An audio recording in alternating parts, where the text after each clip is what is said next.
Hello everyone, today I'm going to show you a really good damage build for group content.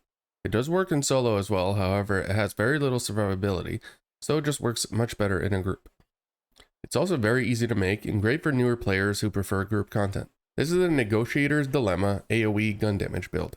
This build multiplies all your crit damage across multiple enemies that you shoot, effectively tripling about 60% of your shots or 80 to 90% of your damage. Compared to a standard crit build, you can easily deal twice as much damage, if not more. However, it has no self-healing or sustainability, so it's not amazing solo, but you can play it from cover and it still works. It really shines in group content, however, where your teammates can heal you, tank, or otherwise distract the enemy, allowing you to do your full damage potential. If you like playing recklessly and doing as much damage as possible, you're gonna like this build. For the specialization, I use the gunner for the fire rate, stability bonuses, and mainly the ammo regen and armor on kill. Without these two, you really would have no sustainability, so gunner is the best choice. For the weapons, the main thing you need is a really good SMG, and if you find yourself low on ammo, a backup AR. The weapon you mainly use will depend on the range you fight out, which gives you two ideal SMG choices. First of all, you will want the safety distance named MPX, for its perfect outsider talent. This talent more than doubles your optimal range and accuracy after you get a kill, which means you'll be able to kill enemies at assault rifle range quite quickly, although it's not quite as accurate. Using this weapon is great for all the long-range control points and missions where enemies spawn far away from you like the capital, or if you just like a long-range SMG playstyle.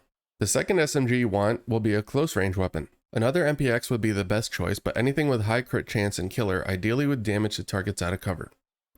You want max crit chance and as much crit damage as possible. However, strained is not good for this build as you want more consistent high damage.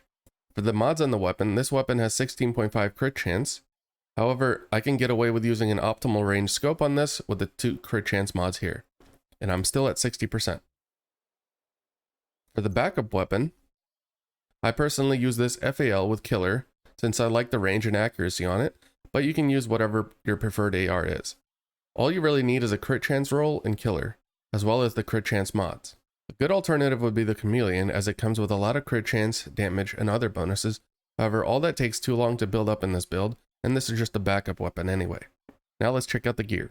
This build is very easy to put together. Assuming your SMG comes with around 15% or more crit chance, you can very easily get the required 60% crit chance cup. For the mask, backpack, gloves, and knees, you will want Negotiators Dilemma. You want all of it to roll crit damage, and you also want crit damage mods on everything. The backpack increases your multiplied damage from 60% to 100%, which is a huge buff. Because your main weapon is an SMG, you will want a Sokolov chest piece, with weapon damage, crit chance, and crit damage.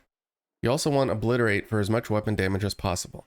More crit chance here means more crit chance on your AR, but since it's a backup weapon, it's not too important. For the holster, you will want a Grupo Sombra holster for the 15 crit damage, as well as crit chance and crit damage rolls.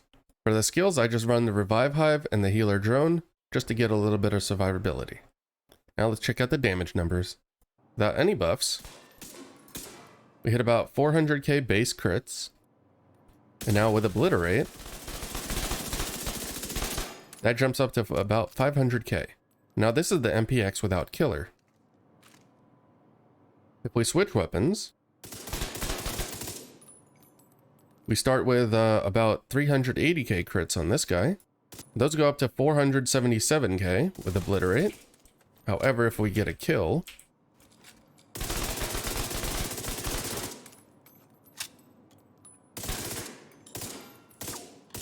now that's 546k, so a bit more damage. Now the main difference between these two weapons is the range you fight at. So at 10 meters, we hit 380k, but at 20 meters, we hit 343k, which is already a lot less. At 15, it should probably be 380. Yeah, it's 380. So as you can see, if it goes past 15, we start losing damage. And 15 seems a little bit close sometimes, especially in control points. That's why we also have this MPX. If I get a kill, I can now move him over there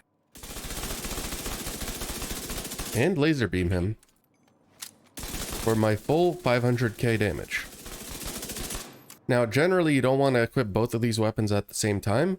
You kind of pick one and then just equip your backup weapon in case you run out of ammo.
girls with their nails done now.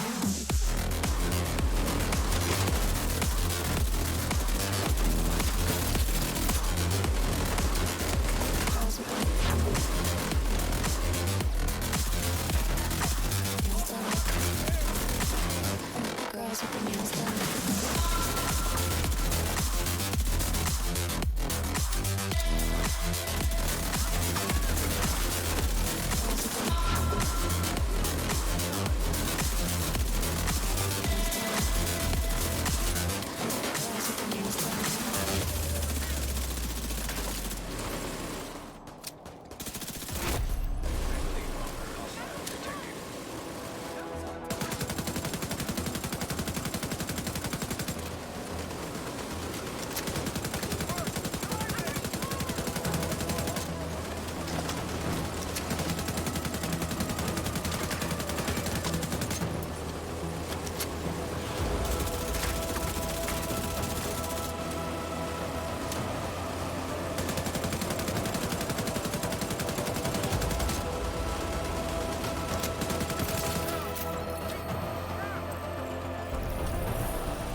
Get their nails done.